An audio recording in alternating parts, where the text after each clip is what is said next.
Sejam todos bem-vindos à Escola Imersão, sejam bem-vindos ao Start. O valor das Escrituras é a primeira aula, é a primeira lição. O que é valor para você? Aqui eu tenho um exemplo de 3 Bíblias, tá? Essa aqui é a Bíblia arqueológica, é para você estudar arqueologia, por exemplo, por onde Paulo passou, nas viagens missionárias que a gente vai estudar também, né? Então, a Bíblia completa na sua arqueologia. Tem a Bíblia de estudo vida, onde você tem no rodapé as explicações de como que, alguma interpretação de alguns versículos, né? Tem a Bíblia de estudo a mensagem. Agora, se eu perguntar para vocês dessas 3 Bíblias, qual delas tem mais valor? O que você responderia para mim? As 3, muito bem.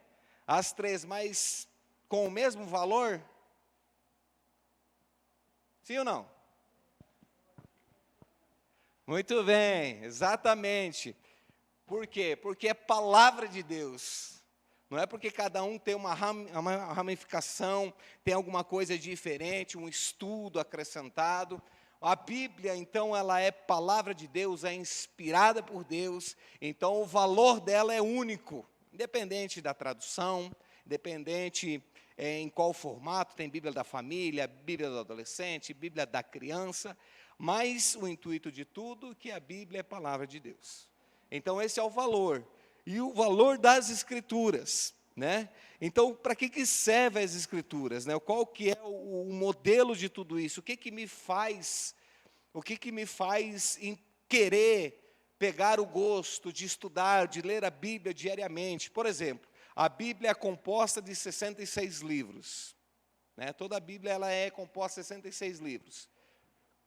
39 livros é no Antigo Testamento. Né? Se você tiver caneta, se vocês quiserem escrever, fica à vontade, tá? As minhas apostilas em tempo de seminário, eu riscava tudo, era flecha para todo que é lado. Né? Então, a Bíblia ela tem 66 livros, 39 livros do Antigo Testamento e 27 do Novo Testamento. Ela é dividida, então, em 2. Bíblia, ela vem de biblioteca, ou seja, uma Bíblia, onde é que tem uma biblioteca dentro? É uma Bíblia que está cheia de livros, né? São 66 aí, onde a gente pode se deliciar, onde a gente pode aprender. O que nós aprendemos na Bíblia? O que nós conseguimos sobre a Bíblia? Na Bíblia você vai encontrar a verdade absoluta. O que é uma verdade absoluta e uma verdade subjetiva? O que é uma verdade subjetiva? O que a gente podia usar de exemplo aí? Vocês podem participar, gente. O que é uma verdade subjetiva?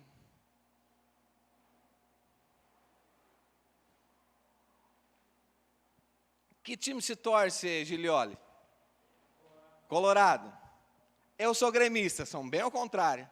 Para mim, ou seja, a minha verdade é que o Grêmio é melhor do que o Inter. É subjetivo, porque para o Gilioli, o Colorado é melhor, misericórdia, né? Mas é o pensamento. Isso é uma verdade subjetiva. Verdade absoluta, o que é? Quem criou todas as coisas? Deus. Verdade absoluta. A Bíblia é a palavra de Deus. Verdade absoluta. Então, não se pode confundir verdade subjetiva e verdade absoluta. Muita gente confunde, às vezes é algo que se gosta, é algo que se entende, é algo que imagina e pega isso como verdade. Não, a verdade absoluta. A verdade absoluta só tem uma: Deus. Palavra de Deus. Aí, muitas das vezes pode acontecer, por exemplo, numa discussão em alguma coisa sobre a verdade absoluta e a verdade subjetiva, é que, mas eu tenho a verdade. Não, mas você tem a verdade. Nós, como cristãos, nós precisamos entender que nós não somos o dono da verdade, mesmo defendendo uma teologia, uma igreja, uma denominação, ou até o mesmo cristianismo. Então, nós não somos os donos da verdade, independente da denominação. Nós somos o quê? Nós pertencemos à verdade. Então, nós estamos debaixo de Deus. Cristo, Ele é a verdade. É por isso que nós oramos assim, em nome de Jesus. Quando a gente fala em nome de Jesus, a gente está dizendo em nome da verdade.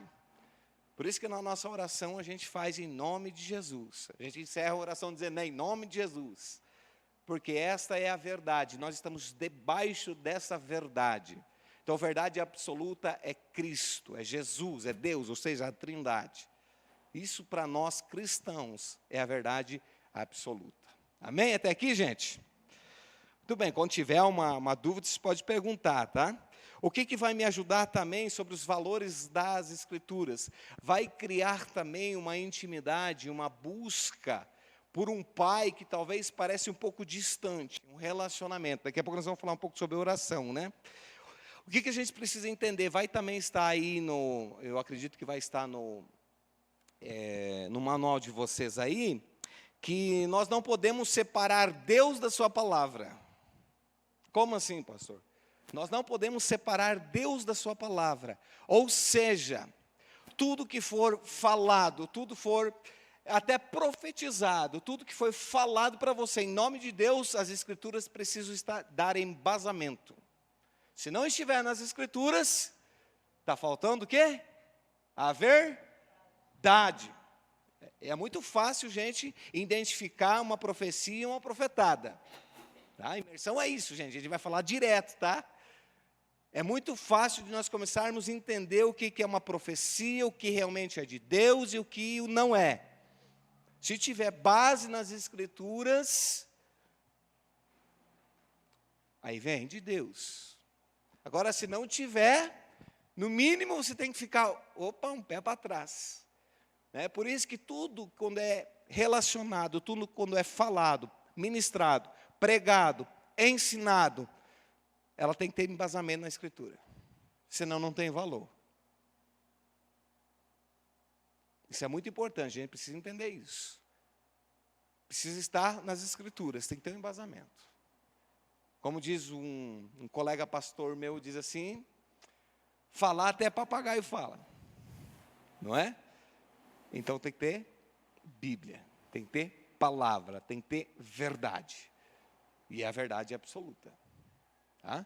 Isso é muito importante a gente entender isso. Né? A palavra, então, nos revela esse Deus através do que conhecemos a sua vontade. Eu quero conhecer a vontade de Deus. Se você não conhece a vontade de Deus para a sua vida, é porque ainda está faltando Escritura na sua vida. Mas eu busco a Deus. Como você busca a Deus? Em oração, em jejum. Amém. É muito importante, a gente vai trabalhar sobre isso também. Mas se você não tira tempo para ler o manual, está faltando algo muito importante na sua vida. Sabe qual é a maior revelação que nós temos? A Bíblia. Às vezes, Deus fala comigo. Está aqui, tem 66 livros. A revelação é a palavra. A maior revelação de Deus é a palavra. Deus é revelação. Deus se revela. Nós vamos encontrar também em Provérbios, não vou lembrar agora porque não está aqui, Provérbios vai dizer assim que, Provérbios ou Eclesiastes vai dizer assim, que Deus se revela apenas aos interessados. Se você não tiver interesse por Deus, se você não tiver interesse por um relacionamento com Deus, se você não tiver interesse por ler as Escrituras e estudá-las, fazer o TSD, TSD é isso, não é só ler, gente. É o que o texto está dizendo para mim. O que o texto está dizendo? Qual que é o contexto disso? O que está falando para mim? O que está mudando isso na minha vida? Isso que começa a produzir relacionamento. É isso que nós vamos usando na nossa vida e nós precisamos das Escrituras. Por que a Bíblia é tão importante? Vamos lá. Eu vou ler pelo menos Timóteo 3, 15 a 17. Diz assim, a Bíblia é inspirada por Deus. Então não é palavra só do ensino, é o que realmente está nas Escrituras. 2 Timóteo capítulo 3, versículo 15 ao 17. Diz assim, pois, vocês querem abrir? Pode abrir, gente. Eu espero um pouquinho.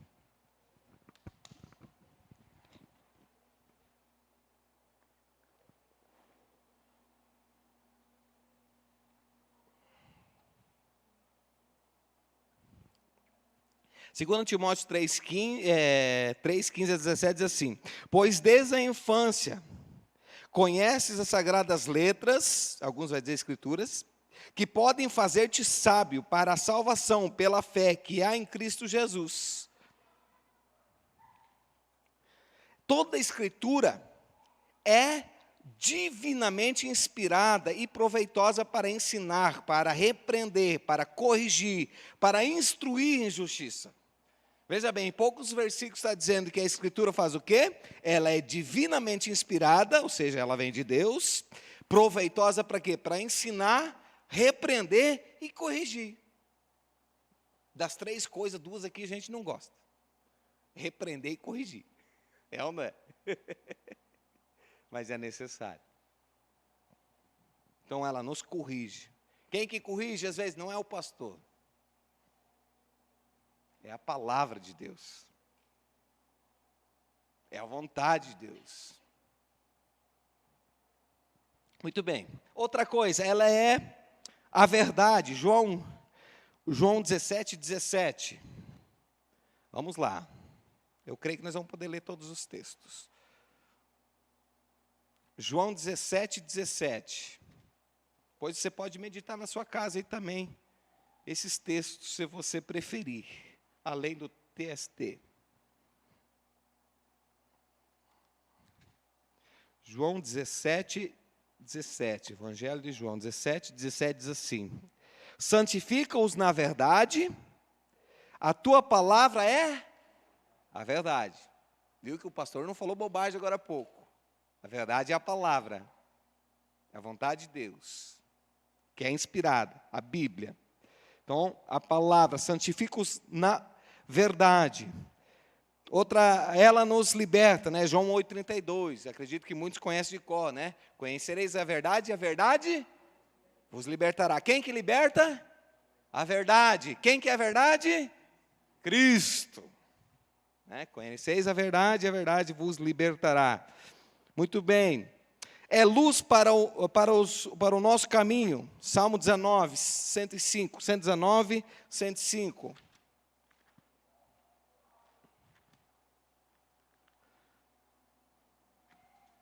Salmo 119, versículo 105. Uma vez, aqui no Salmo 19, convidaram um certo pastor para ministrar numa igreja, ele não estava preparado. E aí ele pegou o Salmo 19 e leu bem devagarinho. Ele disse assim: olha, quando você não tem nada e quando você precisa de uma inspiração de Deus, leia o Salmo 119 bem devagarinho, porque é uma pregação o Salmo 119. Evita até de falar bobagem. Fala da Escritura. Salmo 119, versículo 105. Diz assim: lâmpada para os meus pés é a tua palavra, e luz para o meu caminho. Conduz à salvação. João 5:24. Nós estávamos lá agora há pouco, né? João 5:24, vai falar sobre salvação. Percebe que nós encontramos tudo nas Escrituras? Tudo que nós precisamos? João 5:24, vamos ler pelo menos esse. Diz assim: em verdade vos digo, de quem ouve as minhas palavras e crê naquele que me enviou, tem a vida eterna e não entrará em condenação, mas passou da morte para a vida. Falou sobre verdade de novo. Essa é a verdade absoluta. Porque ela nos conduz também a um relacionamento com Deus, que nós falamos antes. Né? Hebreus 11:6 também vai falar sobre a fé. E eu preciso explicar aqui algo sobre a fé. Eu preciso adquirir a fé? O que vocês acham? Nunca ouvi a palavra, não vou na igreja, não vou em nenhuma igreja. Tem fé em mim ou não tem? O que vocês acham? Pode falar, gente. Estamos tudo aqui para aprender.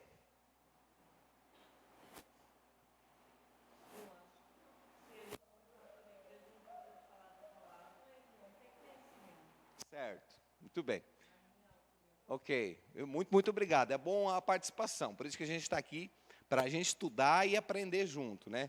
A fé, quando se fala em fé, agora o crescimento na fé é diferente. Fé, todos nós temos, tá? Agora, o exercício da fé, é isso que Hebreus 11:6 está dizendo, né? Alguém pode abrir lá e ler para a gente, para ajudar? Hebreus 11:6. Se eu não leio aqui também.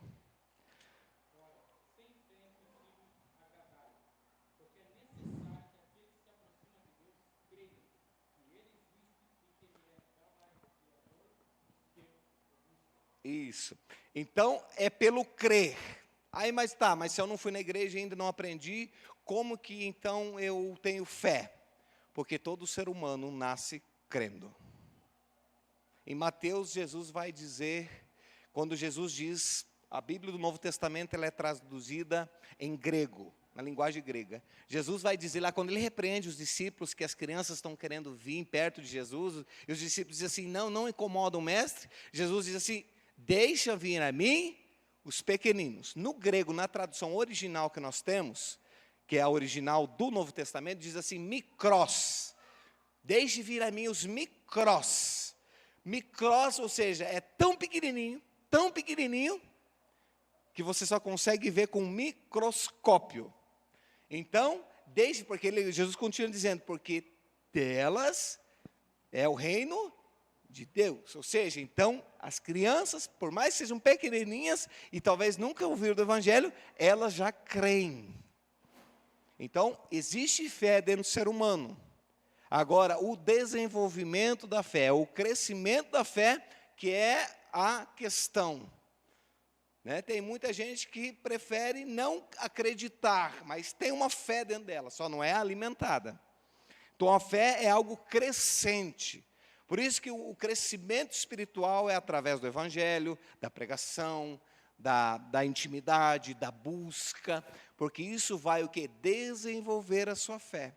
É sobre esta fé que está dizendo que quem não tem fé é impossível agradar a Deus. Ou seja, sem desenvolvimento da fé, sem o crescimento da fé, não tem como agradar a Deus.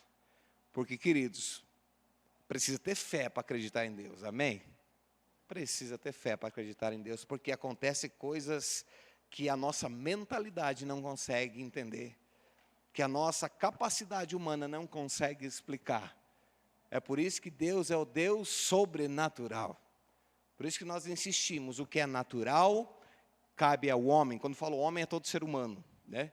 Cabe a todo ser humano. O que é natural, tudo que é possível, depende da gente. Né? O Senhor faz o sobrenatural, o que eu e você não podemos fazer. Por exemplo, às vezes você está lá, eu preciso de um emprego, mas está lá, dormindo em casa, só no tererê, só na televisão, fala assim, Deus, manda um trabalho para mim. Você não vai ganhar e não vai achar nenhum. Porque isso é natural. É você que tem que levantar e ir atrás, correr atrás. Agora, o sobrenatural, que nós não conseguimos, aí que ele entra em ação. Né? E às vezes as pessoas estão pedindo alguma coisa que é natural, e aí preferem não exercitar a sua fé, porque não acontece. Não vai acontecer mesmo, querido, não. Se a gente não se mexer, nada acontece. Entra a questão da fé. Também, o que a Bíblia ela é tão importante? Obteremos a fé através da palavra. Romanos 10:17. Ou seja, a fé vai crescer através do quê? Da palavra.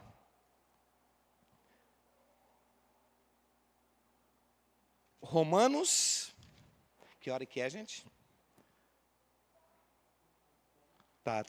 Tá no tempo? Nós não queremos estourar o tempo. Romanos 10, versículo 17. Diz assim: de sorte que a fé vem do ouvir, e ouvir pela palavra de Deus. Ou seja, para eu começar a ouvir, eu preciso ser um micros, alguma coisa pequena. Fazer. O que faz eu vir para a igreja? Mexe na vontade, né? Mexe no querer. Mas para eu querer alguma coisa é porque eu acredito que lá no fundo alguma coisa acontece. Sabe aquela fala que a gente diz, a luz do final do túnel? Às vezes fala assim, não acredito mais em nada. Mas sempre tem alguma coisinha lá embaixo que dá para acreditar. Porque se a gente não acreditasse em nada, a gente não viria para uma igreja. A gente não viria num ensino, não viria ouvir uma palavra de Deus, não viria cantar louvores. Se a gente vem, por mais que às vezes a gente possa estar destruído, desacreditado, mas a gente vem porque lá no fundo a gente tem. E o desenvolvimento da fé, ou seja, o crescimento dessa fé, ela vem através da palavra, ou seja, é a intimidade com a palavra. E relacionamento versus religião, Marcos 7, 6 a 9.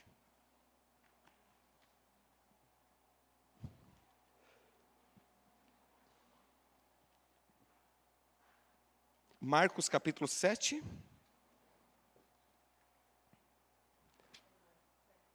Seis a 9, né? Respondeu Jesus: bem profetizou Isaías a respeito de vós, hipócritas, como está escrito. O que Jesus disse? Como está? O que é o basamento de uma profecia? Palavra. Cristo dizendo. Como está escrito, esse povo honra com os lábios, mas o seu coração está longe de mim.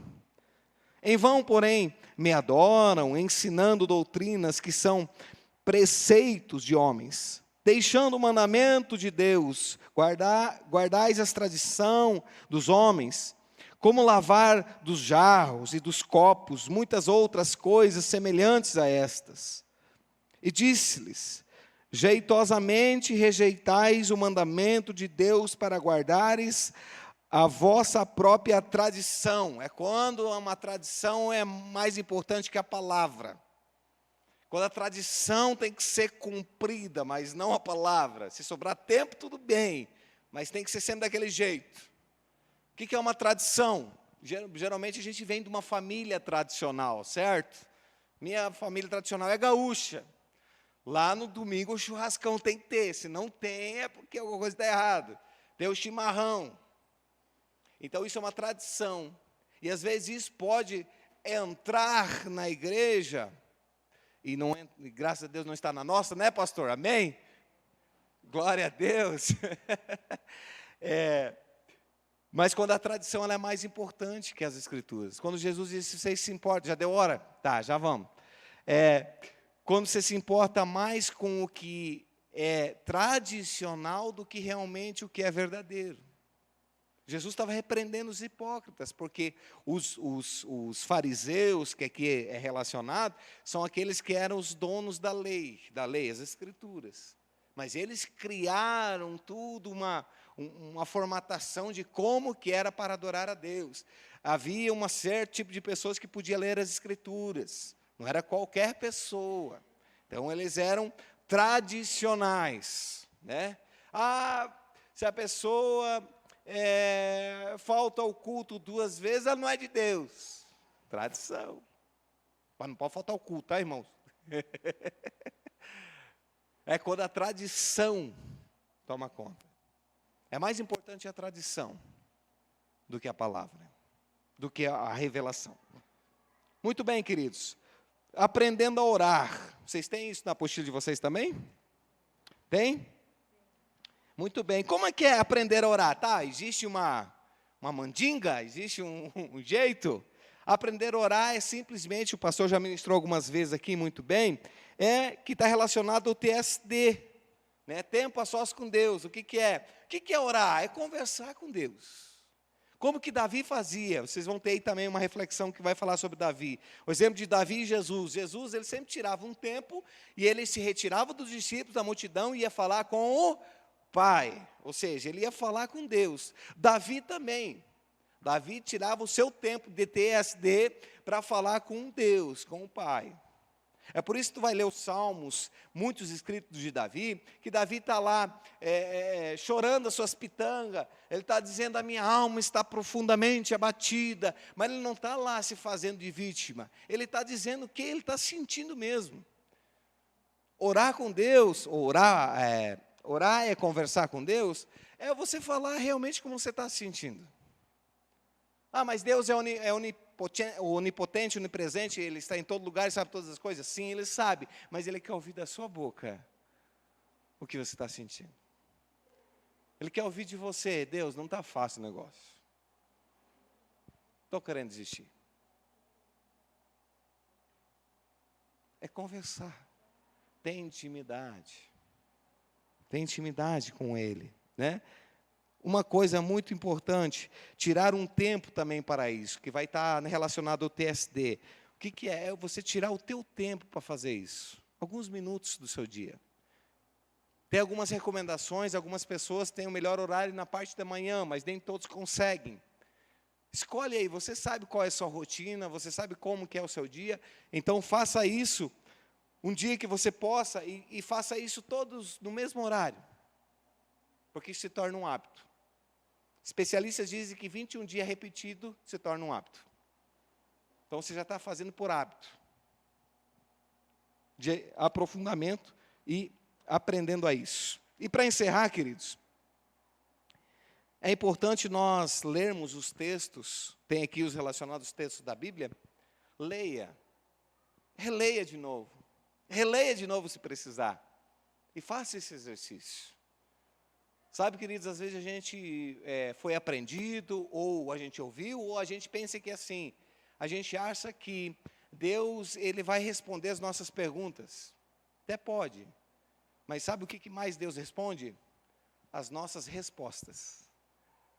Deus responde respostas. Como assim? É a resposta que eu dou para Ele. Da minha forma de crer, da minha forma de me alimentar espiritualmente, da minha forma de ter um hábito, de ter um relacionamento com Ele, de intimidade com Ele. É assim que Deus vai se revelando cada vez mais. É uma resposta que nós damos para Ele. Um exemplo que eu gosto de usar para isso, e aí eu vou encerrar já, é o exemplo de Maria. Deus não fez um bingo lá, um sorteio, jogou uma pedrinha, jogou um dadinho para ver quem que ia ser a mulher que ia carregar Jesus, seu filho, nosso Salvador no ventre. Não, é porque Maria se encontrou buscando ao Senhor, se consagrando. E o que acontece? Com José também acontece, por mais que leve um susto. Mas com Maria, por exemplo, o que acontece? Quando o anjo aparece a Maria, dizendo assim, o anjo Gabriel diz assim, tu terás um filho e tu colocarás o nome de Jesus. Maria não fica toda desesperada, por mais que ficou assustada, mas ela disse, estou aqui, sou tua serva. Ela deu uma resposta para Deus. Então, que nós possamos desenvolver, através do hábito, das escrituras, da leitura, do TSD, que é muito importante, gente, do TSD, a dar respostas para Deus. Quanto mais nós respondermos para Deus, mais lendo as escrituras, vivenciando elas, mais o Senhor se revelará a você. Amém, queridos?